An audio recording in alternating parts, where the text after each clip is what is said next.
միլիարդ եվրոից ավելի անում են հետազոտություններ, որոնցից 70%-ը մասնավոր հատվածից է պատվերը։ Եվ հասկանալի է, որ այդ իներցիան անվերջ հնարավոր չի շարունակել, որտեղ աշխարհը փոխվում է, ժամանակները փոխվում են, եւ մենք պետք է նաեւ մեր ընթացքը ինքներս կազմենք, մենք մեր խնդիրները դնենք եւ մեր ուղղությունը մենք նախանշենք։ Ցավով ասեմ, որ շատ փոքր տոկոսն է,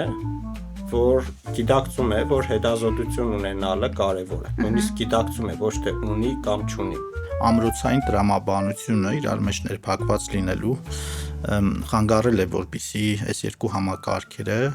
փորձեն էֆեկտիվ գործակցել։ Կան քաղաքի տեսլականը, երբ հետազոտողը անընդհատ լինելու է մի միջավայրում, որտեղ կրթական process-ը գնում է։ Մեր մի քանի խոշոր գիտնականների մահերից հետո լաբորատորիաներ են փակվել։ Իսկ այդ գիտելիքը կորել է։ Բայց ես լիահույս եմ, որ այդ գիտակրթական տարածքի ընտրությունը, ինչ որ օրենքի մեջ նախանշված է, այդ մասին մենք խոսեցինք, մեզ կարող է լուրջ հաջողությունների, բայց պետք է հասկանալ, թե մեր ուժեղ կողմերը, մեր գիտության, որը կլինի, որը պիտի ծառայի մեր երկրին եւ որը դեռ պիտի ճանապարհ անցնի, որպեսզի ծառայի մեր երկրին, այսինքն դպրոցների հիմնում այդ ճանապարհը պետք է անցնեն, դրանք արագ չեն։ Ոչ մի պրոյեկտ չի դատարելու մինչև ակադեմիական քաղաքի հասնելը։ Խիստ կարևոր է լինել նաև համբերատար, որովհետև սա այն ոլորտն է, որտեղ իրականացված բարեփոխումների արդյունքները ոչ թե երևում են 1, 2, 3 տարում, այլ միգուցե պահանջեն տասնամյակներ։ Ողջույն եւ բարի գալուստ Ակադեմիական Հայաստան YouTube-յան ալիք։ Մենք մեկնարկել ենք զրույց քննարկումների շարք, որոնք վերաբերվում են կրթությանը, գիտությանը եւ հարակից ոլորտներին։ Թերևս այսօր ունենք շատ հետաքրքիր եւ շատ առանցքային թեմա, որը վերաբերելու է Հայաստանում կրթության եւ գիտությանը որպես մեկ համակարգ եւ նրանց փորձելու ենք դիտարկել մեկ կառուցվածքում։ Մեր այսօրվա հանդիպման հյուրերն են Արթուր Մովսիսյան, Բարձրագույն կրթության եւ գիտության կոմիտեի նախագահի տեղակալ, շնորհակալություն ներկայության համար, եւ Գևորգ Քարյան, Արտեմ Ալիխանյանի անվան ազգային գիտական լաբորատորիայի տնօրեն, ձեզ եւս շնորհակալություն հրավերն ընդունելու եւ այստեղ ներկա գտնվելու համար։ Ըստ էության Հայաստանի Հանրապետությունում բուհերը հիմնականում ընկալվում են դասավանդման կենտրոններ, իսկ գիտությունը ընկալվում է մի ոլորտ, որը տեղայնացված եւ կենտրոնացված է առանձին ակադեմիական ինստիտուտներում։ Բայց միջազգային փորձը առաջատար երկրների անցած ճանապարհը ցույց են տալիս, որ եթե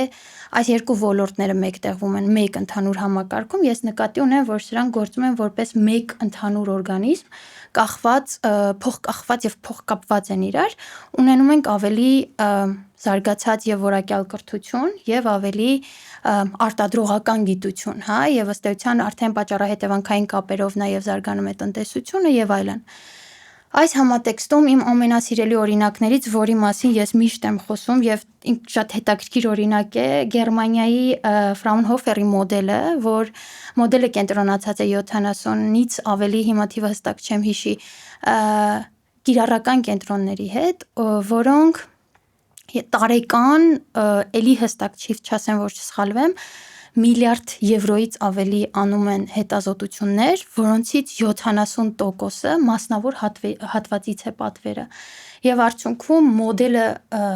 ցույց է տալիս, որ կա գիտություն կապված տնտեսությանը եւ նաեւ կա որակյալ ակադեմիական միջավայր։ Աշխարհը անցել է այս ճանապարհով ըստ էության եւ ունենք շատ հաջողված օրինակներ եւ այս համատեքստում կցանկանայի առաջին հարցը հենց նվիրեինք այն իրողությանը, թե Հայաստանում հիմա գիտության եւ բուհական համակարգի մեջ ինչպիսի կապեր են առկա, որոնք են բացերը եւ որոնք են հնարավորությունները ընդհանուր առմամբ։ Մենք զրույցը սկսելու համար չկա որևէ հերթականություն, գիտեք, որ սա քննարկման ֆորմատ է եւ կարող եք ըստ ցանկության սկսել,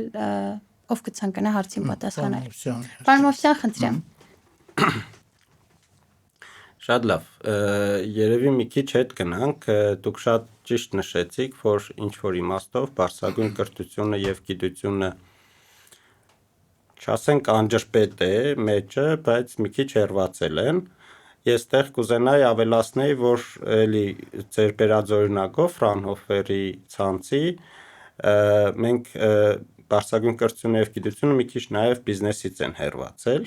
այսինքն տնտեսական գործունեությունից եւ այո, նպատակ կա նույն ակադեմիական քաղաք կոնտեքստում կամ տարապես փորձել միավորել բարձրագույն կրթություն, գիտություն եւ բիզնես, հա,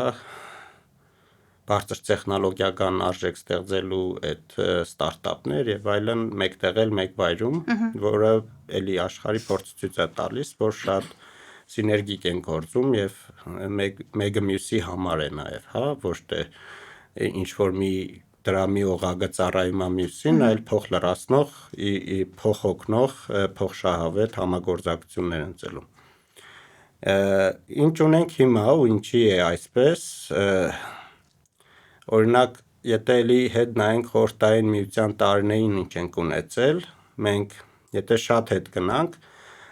սկզբից գիտական կազմակերպությունները չեն եղել են փուհեր եւ ինչ գիտություն ունեցել ենք, եղել են այդ փուհերում։ Ժամանակի հետ երբ որ կարիք է եղել եւ կադրեր են առաջացել, որ կարիք է եղել գիտությունը զարգացնելու, առաջացել են գիտական կազմակերպություններ, օրինակ նույն Ալիխանյանի անվան ինստիտուտը, ֆիզիկայի ինստիտուտը եւ ակադեմիական ինստիտուտները, սկզբից էլի քիչ են եղել ինստիտուտները, հետո էլի զարգացմանը զուգընթաց, կադրերի աճին զուգընթաց, դրանց քանակն է ավելացել, բուհերի քանակն է ավելացել, թվում է թե այդ հասկանալի ճանապարհ էր եւ աշխատող համակարգ էր, երբ որ կար բարձրագույն կրթությունը զուգահեռ զարգացող, կար գիտական համակարգ զուգահեռ զարգացող, ինչ որ կապ իրար մեջ կար, բացի դրանից շատ կարևոր մաս մի հատ, որ մենք շատ ենք մոռանում դրա մասին, մենք ունեինք բացի գիտական կազմակերպություններից, այսպես ասած փորձակոնստրուկտորական բյուրոներ եւ այլ նմանատիպ կառույցներ, որոնք կապում էին գիտությունը տնտեսության հետ, այդ օղակը մենք ամբողջովին վերածել է, կարելի ասել, եւ դա պատճառներից մեկն է, թե ինչ ենք տնտեսությունից հեռացել, մյուս պատճառներից, թե ինչ ենք բարձրագույն կրթությունից հեռացել, գիտական համակարգը, դա եթե կարճ ձևակերպեմ քչանալն է։ Մենք քչացել ենք, բուհերը դարձել են ինչ որ իմաստով ինքնաբավ, ծանրաբեռնված իրենց տասաժամերով, հարմար չի գիտությամբ զբաղվել են մասնագետների համար, որոնք 720 ժամ ծանրաբեռնվածություն ունեն, հա, լրիվ տրույկը դա բուհերում շատ մեծ ծանրաբեռնվածություն է, որը ժամանակ չի թողում ուղղակի գիտությամբ զբաղվելու, իսկ գիտական կազմակերպություններում էլի հարմարվել են մաքուր գիտությամբ զբաղվելու, շատ քչերն են փորձել բուհերում դասավանդել, շատ քչերին են թողել բուհերում դասավանդել, դա էլ է շատ կարևոր բան, որ որոշ դեպքերում նույնիսկ երբ որ լավ գիտնականներ են, որոնք ցանկություն ունեն դասավանդելու, հնարավորություն չունեն։ Եվ հիմա երևի ժամանակն է նորից կոնսոլիդանալ եւ ստեղծել մեխանիզմներ, համակարգ, որը որ թույլ կտա այդ կապերը ձևավորել։ Հիմա էլ կան մեր գիտական կազմակերպություններից, որոնք բուհերում դասավանդում են։ Գիտնականներ, որոնք դասավանդում են, բայց եթե խորանանք եւ նայենք թե ինչ դեպքեր են դրանք, ոչ մեկը համակարգային չի։ Անձնական հարաբերությունների հիման վրա, որոշ դեպքում համառության հիման վրա այդ ստեղծվել է այդ հնարավորությունը, իսկ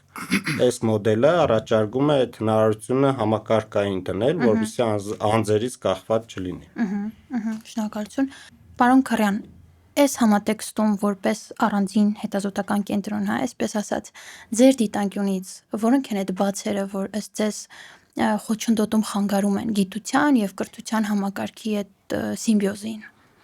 Շատ լավ, շնորհակալություն հրավերի համար։ Ես փորձեմ շարունակել պարոն Մովսյանի միտքը, դուք էլ նշեցիք տարբեր կենտրոնների, տարբեր տարածաշրջաններում գիտության եւ կրթության զարգացման պատմության մասին։ Տեսեք, որպեսզի մեր ունկնդիրներին էլ հասկանալ լինի, թե ինչ վիճակ է այսօր, մենք պիտի փորձենք հասկանալ ընթացքը։ Շատ հաճախ մենք մեր խոսքում կամ մեր գործընկերները իրենց խոսքում օգտագործում են օրինակ իներցիոն մտածողություն, այսպես եզրույթը, որը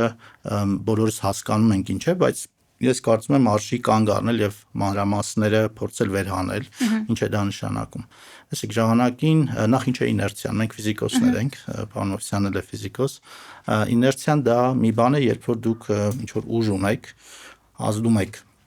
համակարգի վրա եւ հետո ինչ որ պայից ուժը դադարում է գործել, համակարգը շարժվում է նախանշված ուղղությամբ այդ ուժի։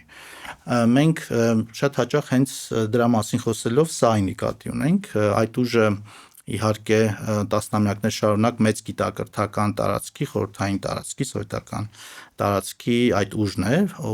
որը եւ սահմանել կամ նախանշել է այն ուղղությունները, որով զարգացել են գիտությունը եւ կրթությունը։ Մենք այսօր մեծի մասամբ այդ իներցիոն ընթացքի մեջ ենք, եւ հասկանալի է, որ այդ իներցիան անվերջ հնարավոր չի շարունակել, որտեղ աշխարհը փոխվում է, ժամանակները փոխվում են, եւ մենք պետք է նաեւ մեր ընթացքը ինքներս կազմենք, մենք մեր խնդիրները դնենք եւ մեր ուղղությունը մենք նախանշենք։ Ես այս կոնտեքստում եմ տեսնում ակադեմիական քաղաքի գաղափարը, որ պետք է դուրս գալ այդ ավանդական ընթացքից, որը սպասարկել է լրիվ այլ խնդիրներ, սովետական երկրի խնդիրներ, որը այլևս չկա, մի երկրի խնդիրներ, որը չկա։ Պարզապես մենք փորձել ենք պահել այն կարողությունները, որոնք սովետական շրջանում զարգացվել են, ձևավորվել են,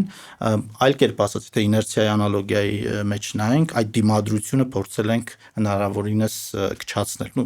Ինչն է կանգնեցնում իներցիան, դիմադրությունը, այսինքն խանգարող արտաքին ազդակները փորձել ենք հնարավորինս փոքրացնել, բայց պահելով այն ընթացքը, որը նախանշված եղել է դեռ սովետական տարիներից։ Եվ հետեւաբար այսօր մենք իմ կարծիքով ունենք այդ կարիքը, մենք ինքներս մեր ընթացքը սահմանելու։ Իհարկե սա մեծ կարող է հնչել, մենք փոքր տնտեսությամբ երկիր ենք եւ այստեղ ես ամենևին նկատի չունեմ, որ մենք պետք է մեկուսանանք աշխարհից եւ մտածենք, թե ինչ նոր հեծանիվ ենք մենք հորինում, պարզապես պետք է հասկանալ ինչ գիտակրթական տարածքի հնարավոր կանոններով կամ ընթացքով ենք մենք ուզում շարունակել։ Ես արդեն ասացի, որ նախորդ գիտակրթական տարածքը այլևս չկա սովետական, հա։ Աշխարհում այսօր կան մի քանի խոշոր գիտակրթական տարածքներ, դրանցից Դերևս ամենամոտը մեծ դա եվրոպական տարածքն է, եւ մենք նաեւ մեր բարձրագույն կրթության եւ գիտության օրենքի նախագծում, որ շրջանառվել է, կա այդպիսի ձևակերպում, որ մենք փորձում ենք ինտեգրվել այդ տարածքին, հա։ Այդպիսի տարածքներ էլի կան, Միացյալ Նահանգներում կա իր տարածքը, Միացյալ Նահանգները իր տարածքն է ձևավորել, Չինաստանը այսօր շատ ակտիվորեն իր տարածքն է ձևավորում, իհարկե Ռուսաստանը ինչ որ ձևի վերա, այսպես դասավորումների արդյունքում փորձում է հին ընթացքից ինքն էլ շեղվել, բայց շատ փոփոխությունների կարծիքով դեռ չկան։ Ամեն դեպքում մենք պետք է հասկանանք ինքներս այդ տարածքի ընտրության հարցում կողմնորոշվենք եւ գնանք առաջ։ Եվ եթե մենք այդ կողմնորոշումը ունենանք, բնականաբար դա նաեւ թելադրող կլինի, մեր անելիքը դրանով պայմանավորված կլինի, որովհետեւ այդ տարածքները արդեն իրենց կանոններ ունեն, իրենց չափանիշները ունեն եւ մենք պետք է նաեւ առաջնորդվենք այդ չափանիշներով, դրանք մաքսիմալ տեղայնացնելով, մաքսիմալ բերելով եւ հարմարացնելով մեր առանձնահատկությունները հաշվի առնելով, հա։ Այսինքն սրանք բաներ են, որ շատ կարևոր է այդ մասին խոսելը։ Իհարկե ցավոտ թեմա է կրթության եւ գիտության, եթե չասենք օտարվածությունը, ապա այդ առանձնացված վիճակը, որ այսօր կա, մենք որպես գիտահետազոտական ինստիտուտ բազմիցս հանդես ենք եկել նախաձեռնություններով եւ հիմա էլ դա անում ենք, որ ակտիվ գիտնականները ունենան հնարավորություն դասավանդելու բուհերում։ Դա շատ կարևոր է, որպեսզի գիտելիքը, որը ամենօրյա ռեժիմում, այդ բովանդակությունը, որ ամենօրյա ռեժիմում ստեղծվում է, գնա եւ հասանելի դառնա բուհական համակարգում ուսանողներին։ Իհարկե այնտեղ այդ բազային գիտելիքները տալու անհրաժեշտություն նույնպես կլինի, բայց ի լրումն դրան շատ կարևոր է, որ գիտելիքը, արդի գիտելիքը, այսօր ստեղծվող բովանդակությունը գնա բուհեր։ Այստեղ մենք դեռ անելիք շատ ունենք եւ ես կարծում եմ, որ բուհերի հետ համագործակցության այս նոր կոնտեքստը հետազոտական համալսարանների տրամաբանությունը մաքսիմալ ուշադրություն կդարձնի սրան եւ գիտական կազմակերպությունները կարողանան առավելագույնս օգտագործել իրենց ներուժը կարողությունները դասավանդման process-ում ներգրավելով։ Երբ թե շարունակելով ձեր խոսքը մի հարցադրում, որի մասին եւս կուզեմ խոսենք, այ որոնք են այն համակարգային խոչընդոտները, որոնք հետազոտական նախագծերը բուհում իրականացնելու հարցում դեր են խաղում։ Սա շատ կարևոր հարցադրում է, որովհետև եթե մենք խոսում ենք, որ ուզում ենք մեր բուհերը բացի կրթական կենտրոններ կամ դասավանդման կենտրոններ լինելուց զատ օժտված լինեն հետազոտական ֆունկցիոնալությամբ, ես կուզեի, որ մենք այս հարցի շուրջ եւս խոսեինք։ Պարոն Մովսյան, ցանկանաք։ Հա, բուհերի հետազոտական կոմպոնենտի մասին խոսելուց ես կուզենայի առանձնացնենք մի երկու բան։ Նախ մեր նախ խոսում ենք pedagogan բուհերի մասին, դեռ նույնիսկ pedagogan բուհերի մեջ ես պետք է ցավով ասեմ, որ շատ փոքր տոկոսն է, որ գիտակցում է, որ հետազոտություն ունենալը կարևոր է։ Նույնիսկ գիտակցում է, ոչ թե ունի կամ չունի։ Այսինքն մենք գրեթե 1, 2, 4 մաքսիմում բուհ ունենք, pedagogan, որոնք այդ գիտակցումը ունեն եւ դրանց մեջ էլ մի քանիսը ԵՊՀ, բժշկական, մի քիչ պոլիտեխնիկ ագրարային, բայց քիչ, որ քիչ թե շատ գիտություն ունեն։ Այսինքն այն մնացած այրուձի բաժինը բուհական համակարգի ընդհանրապես հետազոտական կոմպոնենտը 0-ին մոտ է, շատ քիչ է։ Հետազոտական ուժեղ հետազոտական կոմպոնենտ ունենալուց ես կուզենամ այդ երկու թևին, մեկը որ 0-ին մոտ հետազոտական ունի եւ մյուսը որ քիչ թե շատ ունի, չնայած տեղ նույնպես ձեր հարցը տեղին է եւ էլի խնդիրներ կան։ Այն կազմակերպությունները, այն բուհերը, որոնք որ չունեն հետազոտական կամ շատ թույլ է զարգացած հետազոտական կոմպոնենտը, կադրերի խնդիր ունեն։ Պարզապես մեր կադրերը այնքան շատ չեն, որպեսզի կարողանան 60, եթե չեմ սխալվում, բուհեր ունենք, հավասարաչափ իրենք բաշխվեն, ու pedagogan 20 եւ որակ ապահովեն։ Այսինքն որակի համար մենք ունենք կադրերի բաց։ Այն մյուս կլաստերը բուհերի, որոնք որ օրինակ ԵՊՀ-ն ունի բավական ուժեղ գիտական հետազոտական կոմպոնենտ, բայց այնտեղ նույնպես խնդիրներ կան, որովհետեւ նույն ԵՊՀ-ում դասավանդմանը զուգահեռ անել գիտություն քիչ ժամանակ է մնում։ Կան լավ գիտնականներ, որոնք սպառվում են կամ ավելի մեծ արդյունք կարող էին տալ, եթե պակաս ներգրավեին կրթական process-ի մեջ։ Նույն պարոն Քարյանի ասած օրինակը, որ եթե մենք գիտական կազմակերպություններից ներառենք կրթական process-ի մեջ արդեն իսկ ակտիվ գործող գիտնականների, որոշակի բերգը թեթևանա նաև մեր օրինակ ԵՊՀ-ի, պոլիտեխնիկի, ագրարայինի գիտնականների համար, որոնք կունենան ժամանակ, հնարավորություն զբաղվել գիտությամբ։ Այսինքն գիտական արդյունքը կաճի, կշատանա։ Դրա խոչընդոտներից է նաև այն, որ բուհերում դասախոսների աշխատավարձը ձևավորվում է իր դասավանդման ժամերից, կախված է իր դասավանդման ժամերից։ Այդտեղ է իրականում խնդիր, թե ինչի համար իրենք չեն նախընտրում զբաղվել ավելի շատ գիտությամբ, քան կրթությամբ։ Այս վերջի փոփոխությունները, որ գիտության ոլորտում արեցինք, մասնավորապես աշխատավարձների բարձրացում եւ տրամաշնորհների էապես աճ եւ քանակի եւ ֆինանսավորման, դա բերեց նրան, որ շատ բուհերում մարդիկ ակտիվ աշխատող գիտնականներ, պոտենցիալ ունեցող դասախոսներ հրաժարվեցին լրիվ դրույքով դասավանդումից եւ գերադասեցին լրիվությամբ գիտությամբ զբաղվել, մասամբ դասավանդել ժամավճարով կամ part-time, այսպես ասած։ Այսինքն պետքա ճանապարհը դա լինի։ Ապագայում ես տեսնում եմ, որ նաև կարելի է այդ process-ները, այդ պաշտոնները միավորել։ Այսինքն ինչի չենք մենք ունենում համակարգում հետազոտող դասախոս հասկացողությունները, որը արդեն իսկ այդ պաշտոնի մեջ ներառված է, որ ինքը եւ պետք է հետազոտական մասնաբաժին ունենա եւ կրթական մասնաբաժին։ Նույնն է գիտական կազմակերպությունները, որոնք որ ինտեգրվելու են բուհի մեջ, ինչի մենակ իրանից գիտական արդյունք պահանջենք, պետք է այնտեղ teaching-ի կոմպոնենտը նույնպես իրեն միավորներ բերի, որպեսզի ինքը պաշտպանի այդ պաշտոնը։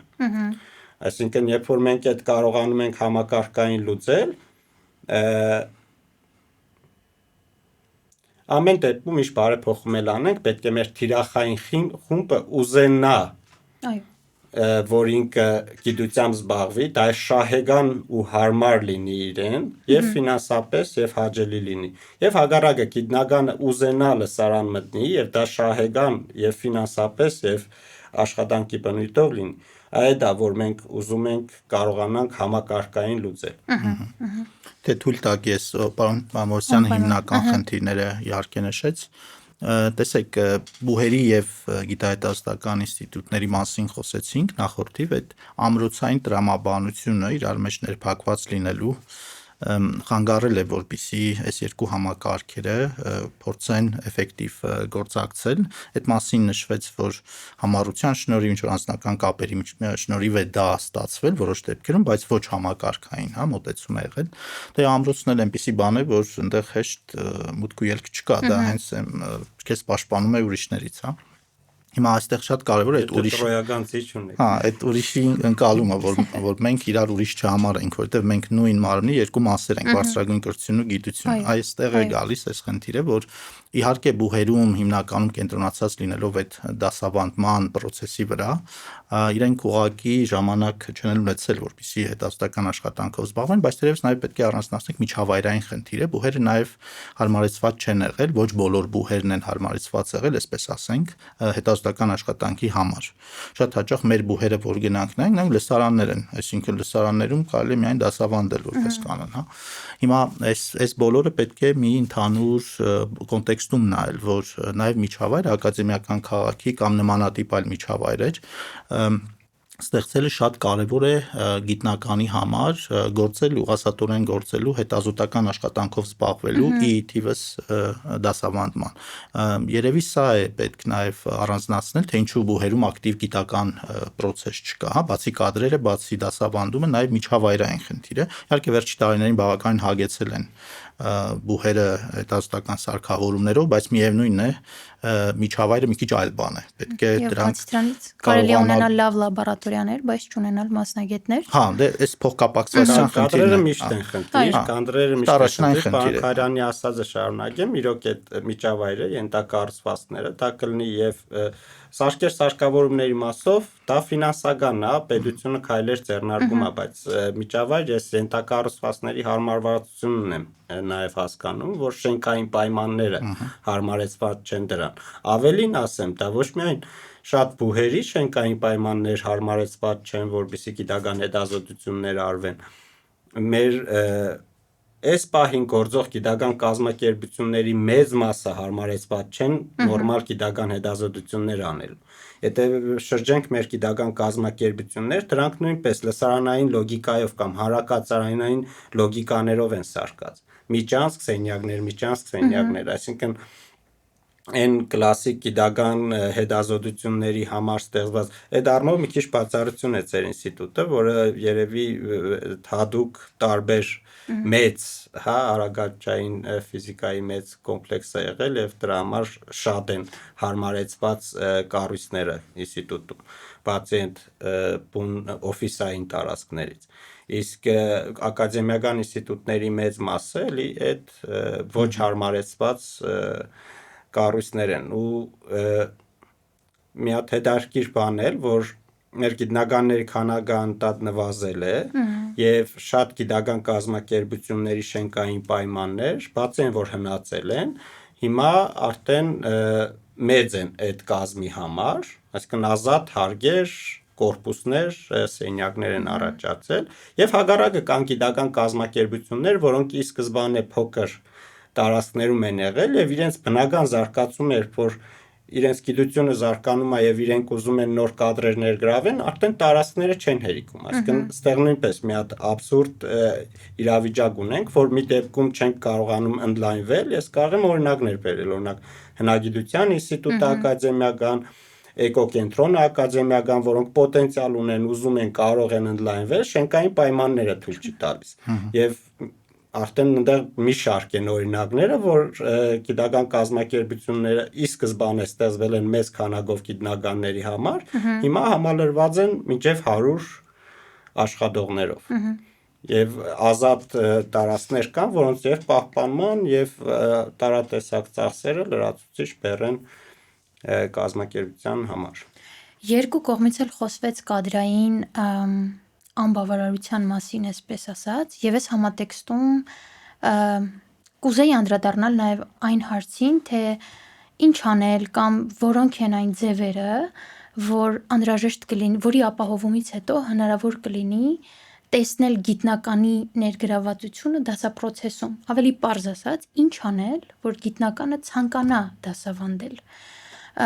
ինչ մոտիվացիոն խթաններ են պետք, ինչ մեխանիզմներ են պետք, թե առհասարակ պետք է համակարգային լուծում, որ օրինակ հենց նախատեսում է ակադեմիական քաղաքի տեսլականը, երբ հետազոտողը անընդհատ լինելու է մի միջավայրում, որտեղ կրթական process-ը գնում է, ու ինչպես հասկանալ, որ արդյոք ակադեմիական քաղաքի ես համատեքստում, ու սա երևի ամենատարածված մտավախություններից է, զուտ տեղանքի փոփոխություն չէ, այլ սա կապերի մասին է, այլ սա ընդհանուր զարգացման տեսլականի մասին է, այլ սա կրթությունը, գիտությունը բրենդ դարձնելու եւ միջազգայնացնելու մասին է։ Լրիվ համաձայն եմ, որ դա ընդամենը ֆիզիկական տարածքի մասին չի, եթե բուհ եւ գիտական կազմակերպությունը մոտ եք տեղադրում, դա համակարգային լուծման չի բերում։ Էլի, եթե օրինակով բերենք, հնագիտության ինստիտուտը շատ մոտ է գտնվում ԵՊՀ-ին, ավելի մոտ, քան պետք է գտնվի ակադեմիական քաղաքում բուհ եւ գիտական կենտրոնը, մի հատ փողոցի արանքը, բայց դրանից չի բխում, որ հնագիտության ինստիտուտի գիտնականները ակտիվ ներգրաված են, բայց էլի իմ ասած անձնական եւ համառության շնորհիվ ոչ թե համակարգային, այսինքն իրանք ռեալ կրթական process-ի մեջ առնվազն մաստեր եւ ասպիրանտուրա, մագիստրատուրա եւ ասպիրանտուրայում պետք է լրիվ գիտական կազմակերպությունը բուհի է դանի, այնտեղ պետք է ամբողջովին ակտիվ ներգրավեն գիտնականները։ Տեսեք, էլի խնդիր կադրերի,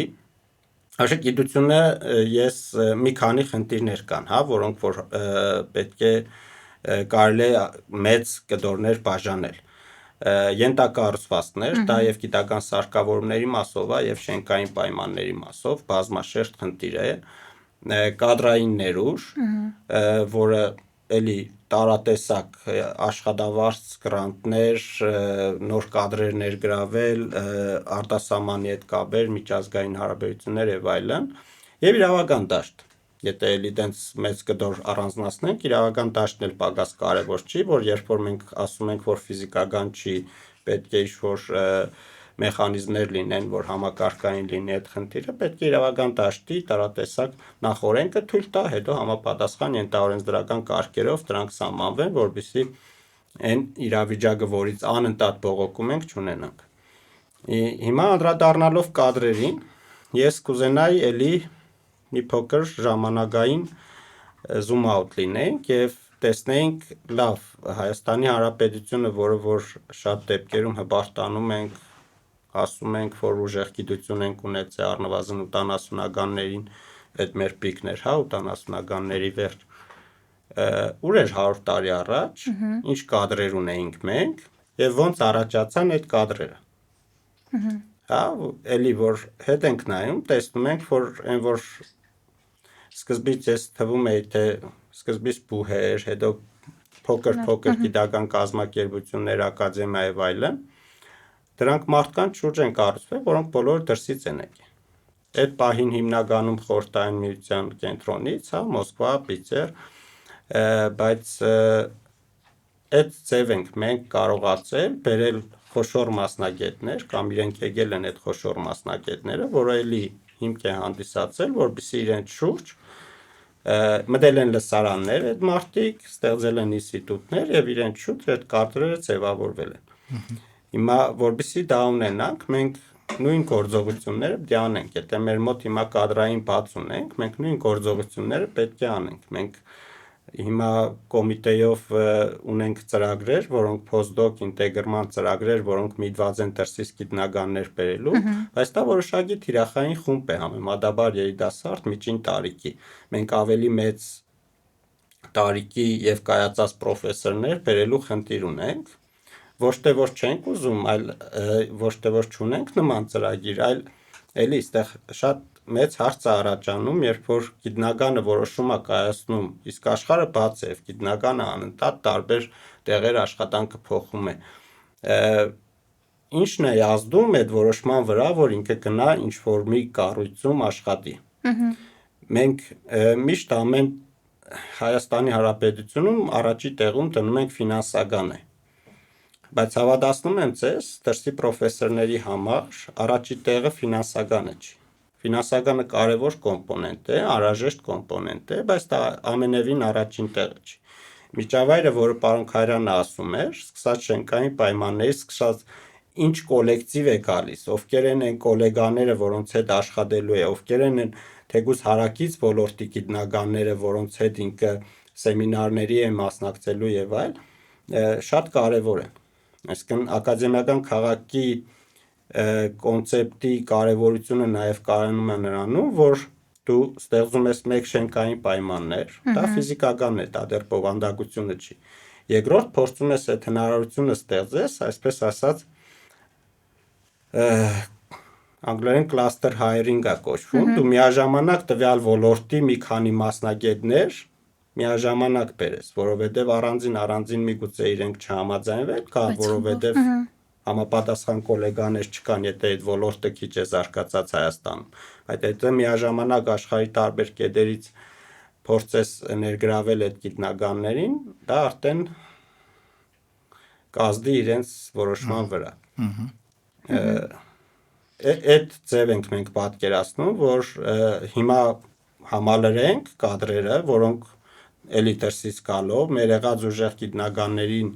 մենք անտած ստիպում ենք մեր բոլոր դրամաշներում, որ առնվազն 2 երիտասարդ, եւս 2 երիտասարդ ներգրավել եւ այլն, այսինքն անտած մեր կայացած գիտնականներին երիտասարդները կողը պահենք, որովհետեւ այդ գիտելիքի փոխանցումը լինի, որտեղ մենք ունենք ուժեղ գիտնականներ, որոնց ցավոք սրտի չենք կարողացել այդ գիտելիքի փոխանցումը ապահովել։ Եվ էլի ցավոք սրտի մեր մի քանի խոշոր գիտնականների մահերից հետո լաբորատորիաներ են փակվել։ Այսինքն այդ գիտելիքը կորել է։ Այդ գիտելիքը հնարավոր է նորից ստեղծել, պարզապես երկար, թանկ, ջանք պահանջող գործընթաց է։ Այնինչ կարելի է շատ ավելի հեշտ դա անել։ Փոխանցում ապահովել։ Եթե կարելի է, ես շարունակեմ, միջավայրի թեման իսկապես շատ կարևոր է գիտական միջավայրի։ Տեսեք, մենք խոսում էինք գիտակրթական տարածքի մասին, եւ որտեղ տեղաշարժերը շատ բնական են։ Ինչքան էլ դա մեծ լինի, օրինակ Ամբարձումյանը, չգիտեմ, Սանկտ Պետերբուրգից կամ մեկ ուրիշ Մոսկվայից, եթե մեծանուն գիտնական մեր եկել է, ինքը մեծ հաշվով ուրիշ տեղ չի գնացել։ Ինքը մի կետից մյուս կետ է գնացել, որտեղ նույն խաղի կանոններն են, այ մշակույթային խաղի կանոններն են նույն, այսինքն գալումներն են նույնը։ Ես ինչի եմ սա ասում, մենք շատ հաճախ ասում ենք Սփյուռքի մեր գիտնականների մասին, չէ, որոնք իսկապես կան եւ դրսում մենք շատ մեծանուն գիտնականներ ունենք, բավականին լուրջ հաջողությունների հասած, բայց ի՞նչն է խնդիրը, երբ որ իրեն գալիս են իրենց մոտ միջավայրային այդ շոկ է առաջանում, այսինքն այս կենսամակարդակի ու կյանքի որակի խնդիրը կա, տարբերությունը կա, ինչքան դուք իրան փող տաք, բնականաբար ինքը գումարի խնդիր չունի մեծ հաշվով, բայց նաև այդ միջավայրին ինտեգրելու խնդիրներ առաջանում են երբեմն եւ նաեւ դա է պատճառը, որ այս մարդիկ չեն կարողանում հաստատվել, բայց եթե այդ միջավայրային փոփոխությունը լինի գիտակրթական տարածքի ընտրության, պայմանական ասենք օրինակ արևմտյան գիտակրթական տարածք, որտեղ բոլորը գիտեն թե ինչ խաղի կանոններ են, ինչպես են մարդիկ իրար հետ շփվում գիտական միջավայրում, ինչպես են քննարկումները կազմակերպվում, սա ամենապրիմիտիվ բաներից, օրինակ 15 րոպեանոց սեմինարը պետք է անել 15 րոպեում պայմանական, բայց սա միջավայրային բան է, օրինակ այլ միջավայրում դա այդպես չի, ընդ որում ես հիմա չեմ ասում լավ ու վատի մասին, ես ասում տարբերությունների մասին, որովհետև մարդիկ սովոր են այդ բանին, գալիս են մեկ էլ հայտնվում են մի հատ այնց միջավայրում, որտեղ լրիվ այլ խաղի կանոններ են եւ իրենք պետք է ինչ-որ ձևի ադապտացվեն։ Ոմանք կարող են իհարկե ադապտացվել, այնպես չի որ դա ինչ-որ սկզբունքային խնդիր է եւ բացառված է, որ որևէ մեկը ադապտացվի, բայց դա դժվարություն է հավելյալ ստեղծում եւ նաեւ այդ պրոֆեսորների համար իրենց աշխատանք կազմակերպելու, խումբ ձևավորելու եւ նաեւ գաղափարներ գիտական գեներացնելու տեսանկյունից դժվարություններ առաջացնում է, բայց ես լիահույս եմ, որ այդ գիտակրթական տարածքի ընտրությունը, ինչ որ օրենքի մեջ նախանշված է, այդ մասին մենք խոսեցինք, մեզ կարող է լուրջ հաջողությունների տանել, հատկապես մեր արևմտյան տարածքում գործող գիտնականների ներգրավելը, որտեվ ինչ էլ որ ասենք, վերջին 30 տարում աշխարհը զարգացել է այնպես, որ այդ տարածքում են գիտական կոնտենտը այդտեղ է խտացվել, այսինքն այդտեղ է գեներացվել մեծամասամբ, այդտեղ են ստեղծվել տեխնոլոգիաներ, իհարկե հիմա կա չինական նաև տարբերակը, որտեղ ես թվեր չունեմ, չեմ կարող ասել մեր գիտնականներից քանիսն են ներգրավված չինական տարածքում, բայց ես պետք է ասեմ, որ մենք վերջի պոստդոկ ծրագրով, պարոն Մովսյանն նշեց, 2 պոստդոկներ ունենք Չինաստանից մեր ինստիտուտում, իրենք եկել են եւ մեր գիտնականների հետ շատ ակտիվ համագործակցություն եւ սա էլ կարեւոր բան է, որտեվ այս մշակութային փոխանակումն էլ կարևոր բան է եւ իրենք էլ իրենց հետ մի նոր մշակույթ են բերել մեր ինստիտուտ եւ հույս ունեմ, որ կարողանան այդպես ամրացնել այդ մշակույթը ի նպաստ մեր ինստիտուտի եւ մեր երկրի։ Երևի այս թեմայի շրջանակում մյուս կարևոր հարցը գիտելիքի առևտրայնացման հարցը, ինչպես ավելի շատ ոչ թե գիտելիքի, կրթություն, գիտություն համագործակցության արդյունքում արդյունքի առևտրայնացման խնդիրը, որ ըստ էության, եթե նայում ենք ու իրենց դիտարկում ենք մեկ ընդհանուր համակարգում, դա պետք է լինի ավելի քան օրգանիկ, ավելի քան պետքական եւ ավելի քան կարիքի հիման վրա։ Որպես համակարգ Հայաստանում այսօր ինչ ունենք եւ որքանով է այս հարցը փորձելու լուծել ձեր կողմից առաջ քաշված համակարգ կամ միջոց հասեմ ակադեմիական քաղաքը բարձրագույն կրթության ոլորտում, ինչպես է, պարզ ասած, գիտելիքի առևտրայնացման հարցերը ինչպես են լուծվելու, հա, որտեղ սա շատ կարևոր է, եթե մենք սովորում ենք ինչ-որ բան եւ այդ ինչ-որ բանի արդյունքը չեն կարող վաճառել ոչ միայն տեղում, այլ աշխարհում, հարց է առաջանում, ինչ ենք մենք սովորում առհասարակ։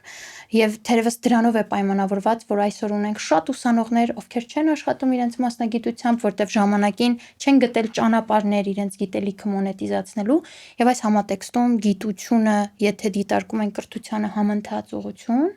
դրա արդյունքը ավելի քան պետքական է եւ դրա արդյունքը Հայաստանին կարող է դարձնել ավելի քան մրցունակ։ Հարցրեմ պարոն Մովսյան։ Էլի մի բանի մասին ենք խոսում, որ աշխարհը անցել է այդ ճանապարհը, տարատեսակ համակարգերից ենք խոսում, գիտակրթական, Եվրոպա, Չինաստան, Ամերիկա, հա, ենթադրելով, որ Չինաստանը ակադեմիական համակարգ է, Եվրոպան եւ Ամերիկան հիբրիդ եւ ավելի միտված համալսարանականի, այսինքն համակարգեր կան տարբեր եւ ընտրության հարց է, որ բոլորն էլ աշխատող են։ Չինաստանի ակադեմիական համակարգը, որը էլի ժառանգել է վաղուց գերմանական մոդելից, ադապտացվել է ժամանակին ինչ-որ իմաստով եւ բավականին լավ աշխատող է, առաջի տեղն է տպագրություններով։ Կան երկրներ, որոնք ունեն այդ ակադեմիական համակարգ եւ ինչ-որ լուծումներ էլ գտել են այդ թվում եւ առևտրայնացման, IP-ների եւ առևտրայնացման ուղղված ինովացիաների եւ գիտական արդյունքի առևտրայնացման ուղղությամբ։ Արևմտյան մոդելում, անգլոսաքսոնական մոդելում դա հենց կենտրոնացած է բուհերում եւ հենց այդ առևտրայնացման կենտրոնները նույնպես կենտրոնացած են բուհերում։ Այսինքն այստեղ էլի այնպես չի, որ այս համակարգը աշխատող չի, այս մյուս համակարգը աշխատող է, պարզապես այն որ շատ կուզենայինք, որ մենք մի քանի տասնյակ միլիոն լինեինք եւ մեր մոտ համակարգը լիներ շատ բազմազան եւ մենք ունենայինք ամեն ինչ, բոլոր իր հնարավոր տարատեսակներով։ Ցավոք սրտի մենք ընդամենը 3 միլիոն ենք, գիտնականների թիվը կտրուկ պակասել է եւ մեզ ստիպում է, կարելի է ասել, մեր ներգա վիճակը գնալ այնպիսի քայլերի, որ մենք մեր բազմազանությունը բերում է որակի անկման։ Այս շատ կարևոր է հասկանալ, որ լինի ակադեմիական քաղաք նախագիծը, երբ լինի ավելի շուտ, ոչ թե լինի, թե չլինի, երբ լինի ակադեմիական քաղաքը, միևնույն է մենք անկախ դրանից եւ գիտական կազմակերպությունների միմյանց հետ միավորումը եւ բուհերի միավորումը անխուսափելիորեն պետք է անցնենք։ Դա կլինի նոր ֆիզիկական տարածքում, թե դա կլինի գործող շենքերում, բայց մենք այդ անխուսափելիորեն պետք է անցնենք։ Հիմա ավելի կոնկրետ առևտրայնացման առումով, օրինակ անգլոսաքսոնական ու Ամերիկայում դա technology transfer կենտրոններն են հայտնի, որոնք որ օրենքով պարտադրված է, որ յուրաքանչյուր համալսարանում պետք է ունենան։ Բայց եթե միջին համալսարանը նայեք ամերիկյան, նույնիսկ պետական, մասնավորները մի քիչ ավելի ուժեղ են, ռեյտինգներով, իրենց գիտաշխատողների թիվը ավելի մեծ է, քան մեր ամբողջ երկրի գիտաշխատողների թիվը։ Այսինքն, եթե այս համեմատությունն ենք նայում, շատ լավ կլինի, որ Հայաստանում գետ 1 նորմալ, միջազգային ստանդարտներին համապատասխանող technology transfer կենտրոն ունենանք։ Արդյոք հերիք է մենակ technology transfer կենտրոն ունենալը։ Մենք շատ ենք խոսել այս տարիների ընթացքում էկոնոմիկայի նախարարության հետ էլ ջանք ենք գործադրում, որպեսզի այդպիսի մեկ կառույց գոնե ունենանք։ Դա նույնպես անհրաժեշտ, բայց ոչ բավարար պայման է։ Էլի խոսում ենք միջավայրի մասին, եթե բուհական միջավայրը չի տրամադրում դրան կամ ակադեմիական միջավայրը չի տրամադրում դրան, եթե չկան տարատեսակ ինկուբատորներ, եթե չկան ուսանողներին խտանելու, որպեսզի այդ ջիղով մտածել, եթե այդ մեխանիզմներն չեն դրած, միայն technology transfer կենտրոն ունենալը նույնպես բավարար չի լինի։ Այդ ճանապարհը շատ երկար է, technology readiness level ճանապարհը, այսինքն գիտելիքից մինչև շուկա ճանապարհը շատ երկար է եւ գիտական կազմակերպությունների եւ բուհերի մոտ մինչև 4-5 մագարտակն է, որ կատարվում է այդտեղ։ Այդ 6-ից 9-ը արդեն այլ մեխանիզմներ, այլ ճանապարհներ են, տարատեսակ վենչուրային հիմնադրամներ, հրեշտակների ինստիտուտ եւ այլ, որպեսզի այդ ճանապարհը անցնի։ Այսինքն մենք փորձում ենք գոնե այդ ջիղը սերմանել մինչև 4-5-ի, հետո լուրջ աշխատանք կատարելու մինչև 9-ի այդ գիտակցությունը։ Այսինքն դեռ իրոք ի տարբերություն գիտության եւ կրթության, մենք այնտեղ զրոյական է մեր վիճակը, շատ ցածր է, մեր էլի Global Innovation Index-ով եթե նայենք մեր միջազգային պատենտների թիվը, շատ վատ է մեր վիճակը, եթե հոդվածների թիվը գիտական արդյունքների իմաստով աճում է, պատենտների թիվը տարիներով նվազել է եւ ձգտում է 0-ի, այսինքն այդտեղ աշխատանքները շատ ավելի լուրջ ունեն տանելու։ Ու հիմա էլ համակարգը այնպես է, որ էլի քանի որ օղակների բաց օղակներ կան, այդ ամբողջ ճանապարհը տանելու գործը թողնված է գիտնականի, բուհի կամ գիտական կազմակերպության գիտնականի հույսին։ Եթե գիտնականը ունեցավ այդ համառությունը, ջիղը, որպեսզի այդ ապրանքը հասցնի մինչև շուկա, ունենք լավ օրինակներ, հասել են եզակի, բայց ունենք օրինակներ։ Բայց ամբողջ աշխարհում դա չի ճանապարհը։ Գիտնականին չի հետաքրքրում ինքը այդ շուկայի հասցնել։ Գիտնականին հետաքրքրում է դրա պրոտոտիպը սարքել, գնալ հաջորդի պրոտոտիպը սարքել։ Իր ասպիրանտներից կամ փոստդոկներից մեկը, որը ունի այդ ջիղը, այդ պրոտոտիպը վերցնի, այսպես ասած spin-off բացի, նոր կազմը տանի առևտրայնացման ուղղությամբ, այսինքն գումար աշխատելու ուղղությամբ, որը նույնպես եւ պրոֆեսորին օգուտ բերում այդ բուհին գիտական կազմակերպությանը, որի spin-off-ն է ինքը, եւ պրոֆեսորը հաջորդ իդեաներին է ասում։ Մեր մոտ էլի համակարգը սարքած է այնպես, որ սկզբից մինչև վերջ մենք պահանջում ենք գիտնականից։ Դրա համար էլ մենք ունենք այդտեղ բացեր։ Եթե մենք ընդհանուր նայենք պատկերը տնտեսության մեջ նույնն է։ Մենք հիմա խոսում ենք մի հատվածի մասին գիտության, օրինակ նայենք մեր հանքարդյունաբերությունը։ Մենք ինչ ենք անում։ Մենք հումք ենք վաճառում։ Մենք իրան չենք վերամշակում, որովհետև չունենք այդ կարողությունները, որը հավելյալ արժեք գեներացնել։ Իրականում աշխարհում այդ արժեքը գեներացնում են այդպես վերամշակելով դա եւ ոչ թե հումքը վաճառելով։ Մենք լավագույն դեպքում կարան գիտական պրոդուկտը պատենտի ձևով պատենտավորել, ստեղ էլ իր խնդիրները կան, հայկական պատենտը ինչքանով իրեն կապահովագրի այլ երկրների, այսպես ինտերվենցիաներից կամ այլ տարածքներից ինտերվենցիաներից, հետեւաբար այն ինչ որ արվում է այս պահին, իրականում այս հումքային մակարդակում է շատ քիչ դեպքերում է ինքը դառնում վերջնական տեխնոլոգիա պրոդուկտ։ Իհարկե թերևս այստեղ բացառություն կարող ենք համել մեր IT սեկտորը, որտեղ շոշափելի չեն վերջնարդյունքները, այն իմաստով, որ բարձր բուն իմաստով շոշափելի չեն, հեշտ են պրոդուկցիաներ ստեղծել եւ մենք այդպիսի ընկերություններ խոշոր ունենք, այնտեղ CRISPR ունենք, էլի ունենք, բայց եթե նայենք Pixart ունենք, եթե նայենք զուտ արտադրական process, այսինքն տեխնոլոգիա արտադրական առումով, մենք պետք է նախ արդյունաբերություն ունենանք որպես տնտեսության մի կարևոր հատված, որը միայն թույլ կտա այդ ամենը տանել, դարձնել վերջնական product եւ այդ հավելյալ արժեքը գեներացնել։ Շատ հաճախ դա չունենալով հենց մենք ներկրում ենք այդ տեխնոլոգիաները կամ ինչքանով որ դա հնարավոր է տեխնոլոգիա համարել, այդ արտադրանքը մենք ավելի հարմար ենք գտնում, ավելի էժան է, օրինակ գնել Չինաստանից, քան տեղում սարքել, շատ հաճախ այդպես ենք մտածում, բայց լուրջ խնդիրը այդ տնտեսության մեջ այդ կարևոր օղակի արդյունաբերության դերակատարումն է կամ դրա այս պահին ոչ այնքան ուժեղ լինելը,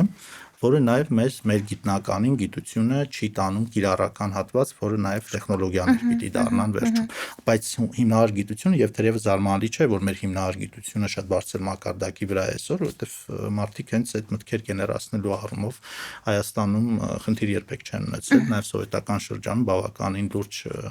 ծրագրեր, բավականին լուրջ գաղափարներ գիտական գեներացվել են, բայց այն միջավայրը թույլ տվել է տանել հասնել միջև սպառողին կամ դարձնել իրեն վերջնարդյունք, որովհետև ինքը այդ ամբողջ շղթան ունեցել է։ Ու այնտեղ ճյուղային պրոֆիլային ինստիտուտների միջոցով փորձակոնստրուկտորական, ինչպես նշեց պարոն Մուսյանը, փորձակոնստրուկտորական այդ բյուրոների միջոցով եւ այլն, իհարկե խնդիրները այլ են եղել։ Սովետական երկրի անվերջ ռեսուրսների այդ տրամաբանությունը մենք չպետք է մոռանանք, որ այո, հիմա շատ սեղմվել ենք, փոքր տնտեսությամբ երկիր ենք, բայց պետք է այո հասկանալ, թե մեր ուժեղ կողմերը, մեր գիտության, որը կլինի, որը պիտի ծառայի մեր երկրին եւ որը դեռ պիտի ճանապարհ անցնի, որպեսզի ծառայի մեր երկրին, այսինքն դպրոցների հիմնում այդ ճանապարհը պետք է անցնեն, դրանք արագ չեն։ Դպրոցները կորցնել շատ հեշտ է, գիտական դպրոցը, բայց իրեն նորից վերստեղծելը կամ նոր բան ստեղծելը դա երկար ճանապարհ է եւ հետեւողականորեն պետք է գնալ այդ ճանապարհով, հակառակ դեպքում մենք որևէ արդյունք չենք ունենա։ Բայց ես կարծում եմ, որ այս փուլում երևի չարժի շատ խոսել առևտրայնացումից, միջավայրը պետք է նախ ձևավորել հստակ այդ պլատֆորմը, ես միշտ այդ բանը ասում եմ, որ մենք առանձին անհատ գիտնականներ ունենք, բայց չունենք միջավայր, որը այդ հիմնասյուները գիտնականներ եթե պատկերացնենք, այդ միջավայրը պլատֆորմն է, որի վրա մարդիկ քայլում են։ Հիմա եթե դու միջավայր չունես, հիմնասյուների վրա չես քայլի, շենք չես կառուցի, միայն այդ սյուները ունենալով, մյուս կողմից եթե սյուները խարխլված են, այդ միջավայրը, այդ պլատֆորմը շատ խարխլված կլինի, բայց այդտեղ մյուս հարցն է, որ այդ ամենը ունենալու համար պետք է ժամանակ, ճանապարհ եւ այստեղ կարևոր բառը հետեւողականությունն է, այսինքն կես ճանապարհից հետ չկանգնելն է, որովհետեւ կիսա կառույց շինությունները վաղ թե ուշ խարխլվում են եւ նորից է պետք դա սարքել։ Հիմա ես կարծում եմ, որ այս տրամաբանությունը, որ դրված է, փորձել իսկապես գիտությունը եւ կրթությունը այդ օրգանիկ կապով կապել, ինչը թերևս ապրիորի պիտի լիներ, բայց մենք դրա մասին խոսեցինք, որ այդպես չի։ Ես կարծում եմ դա առաջնային կարևոր քայլն է եւ այստեղ ռիսկերն էլ կան, մենք կարծում դրա մասին էլ պիտի խոսենք, որ կառավարման խնդիրը կա։ Այսինքն գաղափարը լավ է, բայց լավ գաղափարը պետք է նաեւ կարողանա լավ իրագործել, հա։ Մեր մոտ կառավարման այդ մշակույթն էլ է իներցիոն այն շրջանից այսպես մի տեղից եկող, հա։ Այս բոլորը ենթադրում է նաև կորպորատիվ կառավարում, կոլեգիալ կառավարման էլեմենտը, որ մեր մշակույթում չկա, իմ կարծիքով, ինչ որ ես ասում եմ, բարձր իմ կարծիքով է, բայց առանց դրա հնարավոր չի լինի, որովհետև մի մարդ ուղղակի չի կարող այդ համակարգը կառավարել, նկատի ունեմ, եթե դուք ստեղծում եք կլաստերներ, մարմիններ, պետք է կարողանալ այդ կոլեգիալության գաղափարը ապահովել, հասկանալ, թե կրթական, գիտական այդ շփումները ինչպես մաքսիմալ դարձնել էֆեկտիվ, ոչ թե թելադրված, պարտադրված, չնայած որոշ դեպքերում, այո, նաև արևմտյան համակարգում կա այդ պարտադրանքը, այդ teaching duty անունով, որ մարդը ինքը պիտի պարտավոր է դասավանդի նաև իր գիտելիքը փոխանցի լսարանում տարբեր լեկցիաներ ունենա եւ այլն։ Այսինքն ինքը մի մեծ բան է, բայց կարևորը ճիշտ սկիզբ ունենալն է եւ այդ ճանապարհով գնալն է։ Իմ ընկալումը նաեւ որ մենք այսօր բավականին լուրջ փոփոխությունների ականատես ենք մեր գիտական սեկտորի մասին կարող եմ ավելի մանրամասն ասել, իհարկե կրթականին որպես դիտորդ կարող եմ ասել, բայց բարձրագույն կրթության համակարգի մասին, բայց գիտական համակարգում բավական լուրջ փոփոխություններ են տեղի ունենում։ Մենք տեսնում ենք գիտական խմբերի ակտիվություն, հատկապես բարձրագույն կրթության եւ գիտության կոմիտեի դրամաշնորհային ծրագրերի արդյունքում է այդ ամենը, այդպես Եվ եթե դա շարունակվի, ինչ որ մի պահից մենք կտեսնենք արդեն այդ միջավայրը, որին այո պետք է հարմար ենթակառուցվածքային եւ այլ պայմաններով ապահովել մեծ իմաստով, այսինքն միայն սարքերը մենք խոսեցինք այդպես բաղադրիչ փոքրիկ մասն է, բայց մեծ իմաստով իրան ապահովել եւ մենք այդ ճանապարհի սկզբին ենք կամ արդեն անցել ենք ինչ որ մի ընթացքի մեջ ենք եւ ես լավից եմ որ եթե այս ձևով շարունակենք մենք դա կտեսնենք չենք կարող չտեսնել պարզապես մենք երբեմն նաև շտապում ենք դա էլ երևի հասկանալի է բայց միշտ չէ որ այդ շտապելը ավելորդ շտապողականություն այսպես ասենք կարող է օգնել բայց մեր ջանքերը բոլորիս այո պետք է մեկտեղ էլ գիտնականների համալսարանական սեկտորում ոչ համալսարանական սեկտորում եւ մենք շարունակելու ենք ակտիվ նախաձեռնություններով հանդես գալ որպես Ալիխանյանի ինստիտուտ ինչպես անել որ մեր ակտիվ գիտնականները իրենց գաղափարները տանեն համալսարաններ եւ այդ կապը դառնա հնարավորինս օրգանիկ եւ բնականon մենք մեր աշխատանքը կարողանանք շարունակել Ես շնորհակալություն եմ հայտնում։ Ես կարելի է Իհարկե կարելի է, որտեվ շատ կարևոր թեմայի առիթ է, պարոն Քարյանը, նախ շարունակականություն, ֆինանսավորման, երկրորդ նույն այդ առևտրայնացման հարցին անդրադառնալով, ասեմ, որ տեսեք, այն ինչ նախատեսված է ակադեմիական քաղաք հայեցակարգում, օրինակ, որը որ փաստաթուղթ է մեր կարելի ասել երազանքի մասին, թե ինչ ենք ուզում պատկերացնենք, դա այդտեղ շատ սիրուն նկարագրված է, այդ թվում եւ առևտրայնացմանը նպաստող տարատեսակ ենթակառուցվածքների մասին, արհեստանոցներ, ինկուբատորներ, տեխնոլոգի տրանսֆեր կենտրոն եւ այլն, որը էլի, եթե հիմա ենք նայում, դրանք շատ քիչ ունենք։ Կարևոր կոմպոնենտ է իրավական դաշտը, որտեղ մեր դատական համակարգը պետք է պատրաստ լինի մտավոր սեփականության տադեր մեր մոտ շատ չեն, այդ մտավոր սեփականության պաշտպանությունը լուրջ իրավական դատական համակարգի նաև կոմպոնենտ ունի, բայց տալը տնենք մի կողմ, դիցոք իրավական դաշտը հեշտ է, չնայած որպես կանոն այդ շատ ավելի դժվար է լինում։ Կա նաև նպաստող ենթակառուցվածքներ, որոնք որ ուսանողին, գիտնականին երիտասարդ ստիպում է այդ ուղղությամբ քայլեր ձեռնարկել եւ ինչու ոչ նաեւ հաջողության հասնել։ Կա նաեւ մյուս կոմպոնենտը, որ տնտեսությունն արդյոք տնտեսությունն է պատրաստ այդ տեխնոլոգիաները վերցնելու։ Այդ շատ նաեւ կարեւոր ֆակտոր է, որտեղ եթե տնտեսությունը պատրաստ չի, եթե մեր տնտեսությունը սպառողական բիզնեսներն են ավելի զարգանում, բարձր տեխնոլոգիական արտադրանքը պահանջված չի։ Մենք չենք կարող, կարող ենք, բայց քիչ է լինելու, որը մենք արտահանենք մեր տեխնոլոգիաները։ Հա, մեր տնտեսությունը նաև մենք վերաձևենք այնպիսի, որ այդ գիտելիքահեն տնտեսություն, որ ասում են, հենց այդ է, որ բարձր տեխնոլոգիական արտադրանքի մասնաբաժինը տնտեսության մեջ լինի բարձր։ Այսինքն այդտեղ շատ տարբեր ոլորտների համատեղ հետևողական աշխատանք է պետք, որպեսզի մենք այդտեղ հաջողենք։ Միայն բարձրագույն կրթությունն եւ գիտությունը այդտեղ չի կարող։ Ինչ վերաբերվում է հետևողական ֆինանսավորմանը, շատ կարևոր կետ է եւ մեր շտաբելում, որ մեկ թյուր կարծիք է, որ մենք ասում ենք ակադեմիական քաղաք, լավ է, ժամանակային հեռու է,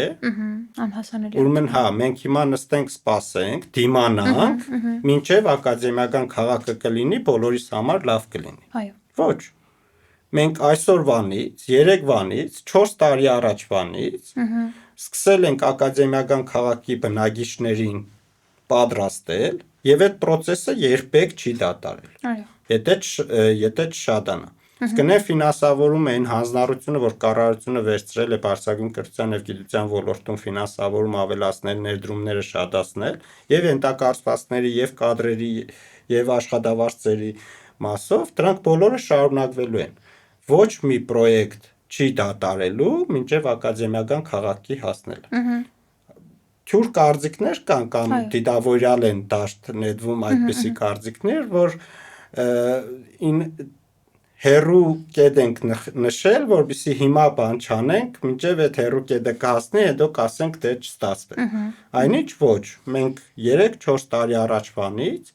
առնվազն 3-4 տարի առաջվանից սկսել ենք այդ հերու կետին հասնելու ուղղված, միտված գործողություններ, որպեսզի ունենանք բնակիչներ ընդեղ պոտենցիալ, որպեսզի ունենանք ընդհանուր օգտագործման կենտրոններ, ենթակառուցվածքների մասով եթե խոշոր սարքերի ասենք, եւ այլն։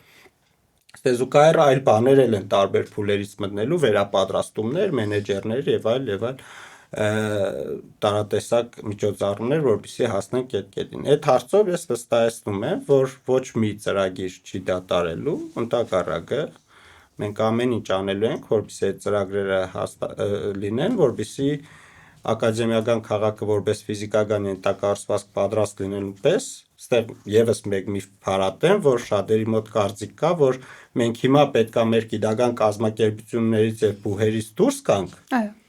Դա հանձնենք ինչ որ կառավարման կամ որոշները ասում են հյուրանոցներ սարքեն կամ օտարենք, մինչեւ որ ընդեղ կսարքեն։ Այո։ Դա նույնպես միֆ է։ Մենք շարունակում ենք աշխատել մեր գիտական կազմակերպությունների բուհերում այնքան մինչև որ պատրաստ կլինի ակադեմիական քաղաքը, որը տեղափոխվելուց հետո նույնպես